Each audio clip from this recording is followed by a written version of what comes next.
vedare tinokuchingamidzai zvekare kune chimwe chirongwa pano pazim Facebook Secrets and Confessions. Tadzoka zvekare nemamwe mamessages. Rekezai tibva tapinda mumamessages edu atadzoka takakubatirai.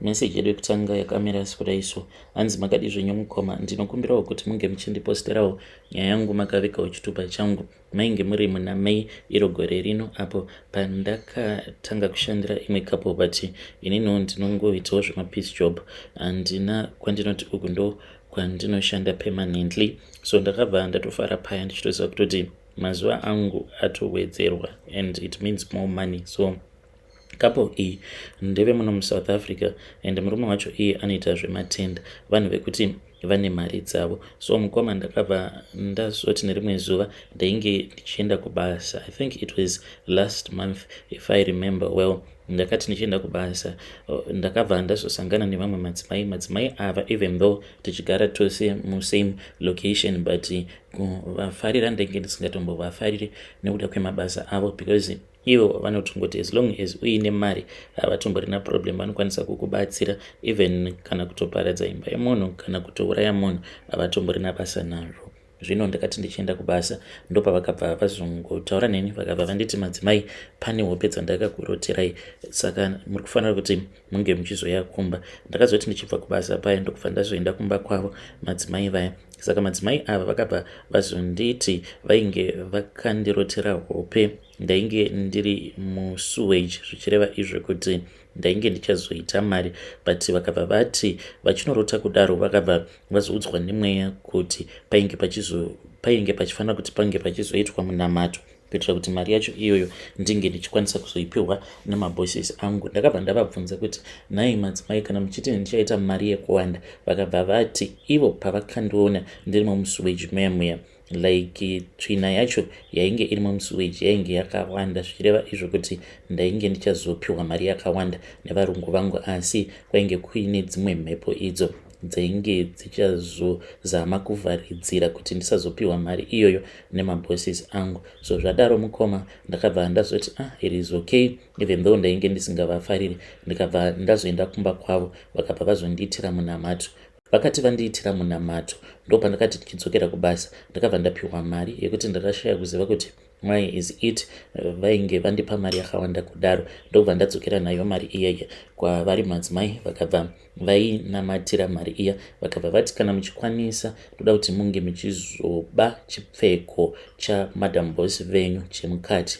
Ndikati it is okay mukoma. So last week ndakati ndaenda kupeace job ndokubva ndazobuda newashing basket rainge rakazara nehembe, ndokubva ndazoba chimwe chipfeko chemukati chamadam boss wangu. Nanhasi uno vanogara vachingondibvunza kuti ndine chimwe chipfeko changu icho chemukati chandakashaya, but munongoziva vanhu vemuno kuti ivo vanenge utsvina so she just think kuti maybe it is somewhere. So mukoma ndo nyaya yacho iripo. Ndakabva ndachizopiwa mari, ndakati ndapiwa mari kudaro vakandipa mari yainge ichikwana iyo kuita 23,000. vakabva vati they had just thought of giving me a gift so that I can be okay in life. Ndo mari yavakandipa. So the day apo pandakaenda kunokolekta mari iyi kuofisi kwemurume wacho, ndakabva ndazoenda nemunin'ina wangu. Saka munin'ina wangu iye akabva azondiudza kuti vakabva vazongoita communication yavo ndokubva vazotaura kuFacebook,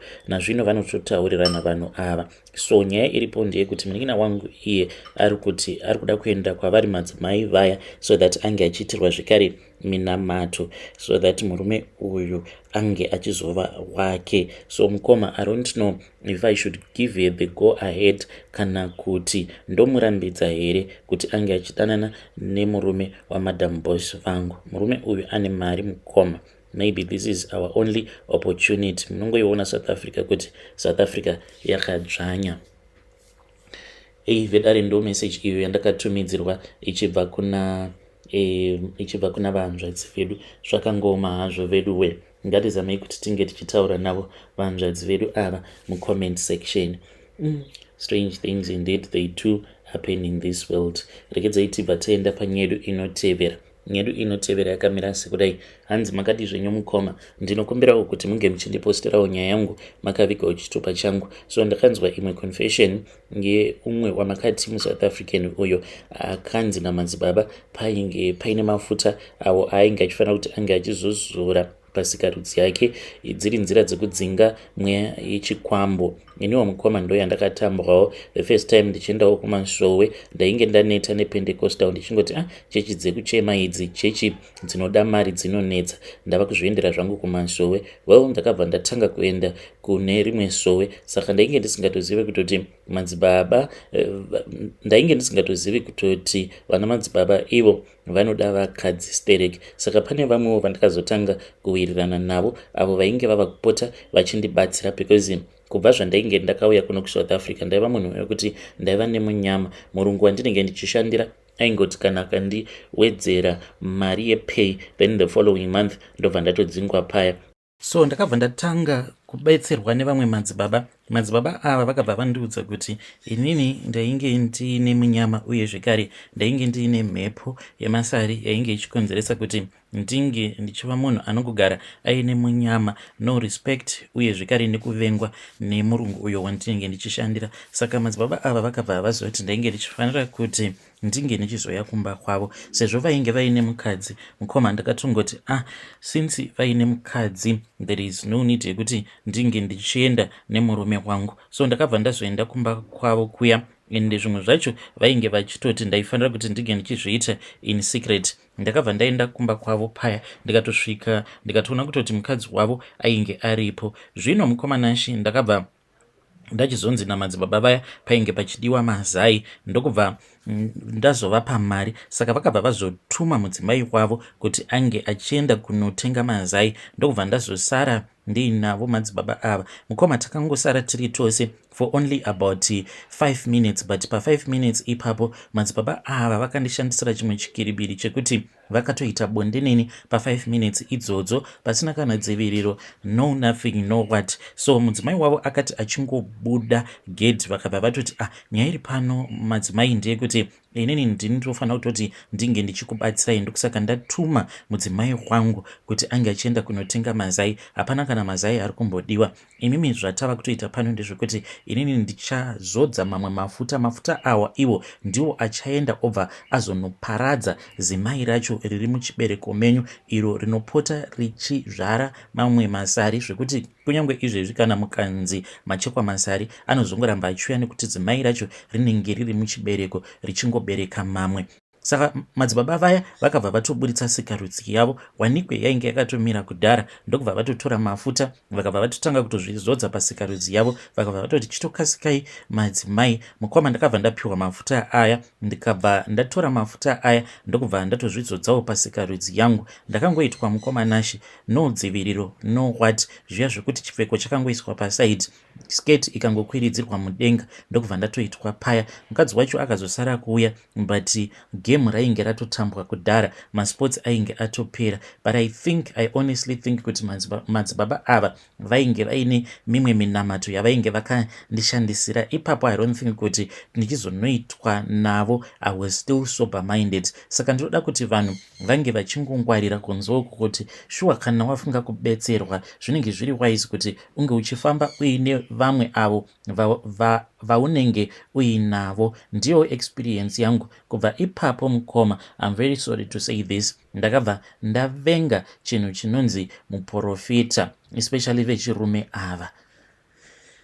Vedare ndo message iyo yandakatumidzirwa ichibva kuna vanzvadzi vedu. Zvakangooma hazvo vedu we, ngatizamei kuti tinge tichitaura navo vanzvadzi vedu ava mucomment section. Zvakangooma hazvo vedu we. Strange things indeed they do happen in this world. Ndakedza itibva taenda panyedu inotevera. Nyedu inotevera yakamira sekudai. So hanzi makadi zvenyu mukoma, ndinokumbirawo kuti munge muchindiposterawo nyaya yangu makavigawo chitupa changu. Ndauyawo pano ndine confession yangu iyo yandiinayo. Confession yangu yakamira sekudai, uye zvekare ndiri kutodawo kuti vedare renyu vange vachindibatsira. So inini ndinoshandawo, ndakatanga ndichashanda sagarden boy kuno kuBorodale ndokubva ndachizotoreswa license nemurungu wangu. So ndakati ndatoreswa license kudaro ndokubva ndazonzi inini task yangu ndeyekuti ndinopota ndichiendesa vana kuchikoro ndichivadzosa. So right now ndatova nearly 6 years kubva zvandakatanga kushandirawo mhuri iyi. So pandakatanga kushanda painge paine umwe mwana wepo uyo ainge achiri kuma 14 years at that time. So nyaya iripo ndeyekuti ndava kudanana nemwana wabosi vangu, iye right now ane 18 years. Takatanga kudanana, this was last year, but this year ndo patakabva tachizotanga kusangana pabonde. As for now mukomanashi ndakatomukumbira kuti please shandisa family planning, because ndinotya kuti mwana wevanhu kana akazokaruka abatira pamuviri ndinokwanisa kuzopinda busy. But iye manje ari kuti iwewe kana ndikaudza vabereki vangu kuti we are dating each other, they will never accept you no matter what. Saka iye ari kuti the only way that I can be accepted by her parents is kana akabatira pamuviri. Ndanga ndati zviri nani kana tikambopusha time kuzonosvikawo ava ne19 years, zvinenge zviri nani. As for now achiri ne18 years, she just turned 18 and I'm so scared kuti zvimwe kuda vabereki vake vanokwanisa kuzondisungisa. Saka iye ari kuti she is giving me only until December kuti ndige ndichimumitisa. Kangoona tikangosvika paChristmas usati wandipa pamuviri, ziva kutoti iwewe neni zvinenge zvatovharana. Already she is this other fiance of hers uyo ari kuCanada. So at any given day mwana wevanhu she can just get on the plane and go to Canada. Zvikwanisiro vanhu ava vanazvo. Saka ndiwo ma-terms and conditions awo aakandipa. Vedare ndikudawo kuti munge muchindibatsira. Ndoita sei? Ndomumitisa here? As we are speaking right now, ndakatotaura nasekuru vangu vakabva vanditi, muzukuru, this is the only chance that you have in your life. Vakatoti kana uchida ndinokwanisa kutokugadzirira kunyange maguchu nemaguchu, so that unge uchimupa kunyange matriplets chaiwo. So ndikudawo kuti mhuri yeZimbabwe inge ichindibatsira. Is it advisable to impregnate her, or I will get myself into trouble? Vedare ndo message iyo yandakatumidzirwa ichibva kuna mukoma vedu. Hanzi zvandoda kuita izvi hazvizondipinzi pamahwani here. Ngatizamei kuti tinge tichitaura navo mukoma vedu ava mucomment section. Hey, pakaipa. Hanzi ukangoona Christmas yasvika iwewe usati wandipa pamuviri, ziva kutoti zvinenge zvatodhakwa. Yeah, pakaipa. Let us try to speak with him in the comment section. Reketai tibva taenda panyedu inotevera. Nyedu inotevera yakamira sekudai. Hanzi makadi zvenyu mukoma, ndinokumbirawo kuti munge muchindiposterawo nyaya yangu makaviga chitupa changu. Inini ndiri mudzimai uye zvekare ndine makore 29 years ekuberekwa. Mukomanashi inini I come from a very very poor family, but ndingangoti upenyu hwangu hwakazokanganisika mushure mekunge ndauya kuno kuSouth Africa. Ndakabva ndazowiriranawo nevamwe vakadzi. So pavakadzi avo vandainge ndichiwirirana navo, pane umwe wacho uyo akazonditi ainge achikwanisa kundibatsira. Zveshuwa mukoma akazonondibatsira, but akandipa mishonga yekuti ndinokwezva varume vanenge vagara vaine mari dzavo. Zvadaro mukomanashi ndakabva ndachizotanga kudanana nevarume vainge vaine mari dzavo, but ndainge ndisingazivi kuti zvinhu izvi zvainge zviine ma-consequences. Chakandinetsa ndechekuti ndainge ndava kungogara ndichingorota, then ndainge ndava nehope idzo dzandainge ndava kungogara ndichingorota at all the times. Ndairota imwe brother yangu at that time asati azoremara, he was a truck driver. Saka ndaitomurota paya achitodriver. Then inini ndini ndaizokonzeresa an accident, obva aitoita accident paya, obva atotyoka makumbo. Ndobva ndazomuona atova muwheelchair, but anenge achitochema achitoti hanzvadzi yangu, ndiwe wakonzeresa kuti ndinge ndichizoremara, you are the one who caused all of this. Saka iye akazondifonera nerimwe gore akabva ati sisi ndine dzimwe hope idzo dzandarota, but ndarota futi imimi ndanga ndiinemi mutrack, so ndichidhiraivha kudaro mazongokaruka mava kudhiraivha muri imimi, then ndichitokubvunzai kuti ko mava kudhiraivha traki makatanga rinhiko kugona kudhiraivha matrack, but ndichinokutarisai fesi yenyu ndokubva yachinja. Nkomananshi 3 days after that ndakabva ndazoenda kuya kuna Sangoma uyo ainge akandibatsira, ndikabva ndamuudza hope dzose idzodzo,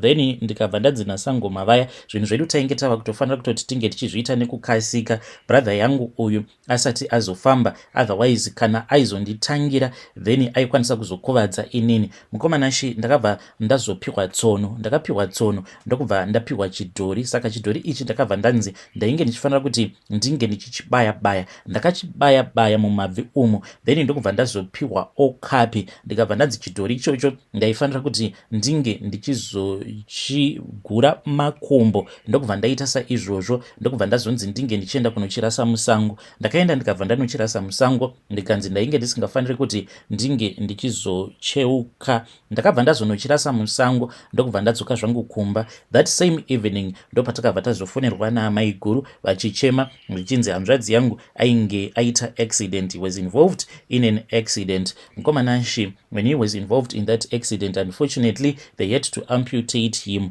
he lost both of his legs in that accident. Kusvika pari zvino hanzvadzi yangu ugere zvake kumusha uko, but I try by all means kuti ndinge ndichimubatsira, because as we are speaking right now I eventually got married to a man who is a South African man, munhu ane mari dzake. Through him I also became a millionaire, ndatova neplot rangu uko kwandinoitawo maprojects, saka at least nemari idzo dzandino.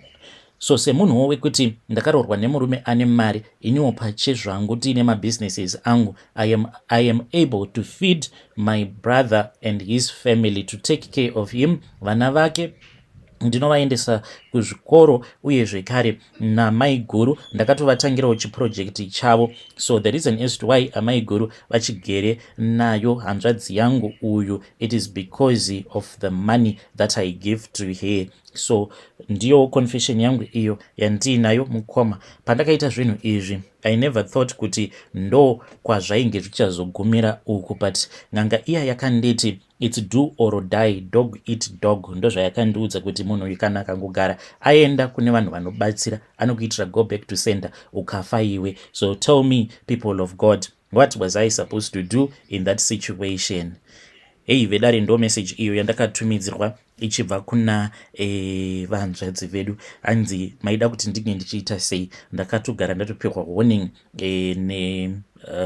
nen'anga yangu kuti munhu uyu kana akangoenda akanobatsirwa ziva kuti pako panenge patokuperera. Strange things indeed they do happen in this world.